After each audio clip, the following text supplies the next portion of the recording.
അങ്ങനെ പരാതി വന്ന ഉടൻ തന്നെ നിവിൻ പോളി മണിക്കൂറുകൾക്കകം തന്നെ മാധ്യമങ്ങളെ വാർത്താ സമ്മേളനം വിളിച്ച് കാണുകയും ചെയ്തു.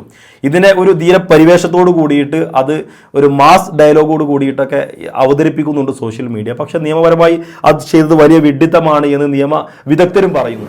അപ്പോൾ ഇത് ഒരു ബേസ്ലെസ് ആയിട്ടുള്ള ഒരു അലിഗേഷനാണ്. ഞാനിവരെ നേരത്തെ പറഞ്ഞ പോലെ കാണുകയോ സംസാരിക്കുകയോ ഒന്നും ചെയ്തിട്ടില്ല. അതായത് നിവിൻ പോളി നടത്തിയത് ടോട്ടൽ ഡിനയലാണ്. ഞാൻ അവരെ കണ്ടിട്ടില്ല, പരിചയമില്ല, അറിയില്ല, അവരെ ഒരുമിച്ച് നിൽക്കുന്ന ഒരു സാഹചര്യം പോലും ഉണ്ടായിട്ടില്ല. അങ്ങനെ ടോട്ടൽ ഡിനേ ചെയ്ത് കൊണ്ടുപോകുന്ന നിവിൻ പോളിയുടെ ഒരു രൂപമാണ് നമ്മൾ ആ വാർത്താ സമ്മേളനത്തിൽ കണ്ടത്. ഇവിടെ പോലീസിന് തെളിയിക്കാൻ കുറച്ചുകൂടി എളുപ്പമായി എന്നാണ് നിയമവിദഗ്ധർ പറയുന്നത്. അതായത് ഞാൻ കണ്ടിട്ടില്ല, ഞാൻ അവരുമായി ബന്ധപ്പെട്ടിട്ടില്ല, ഫോണിലൂടെ സംസാരിച്ചിട്ടില്ല.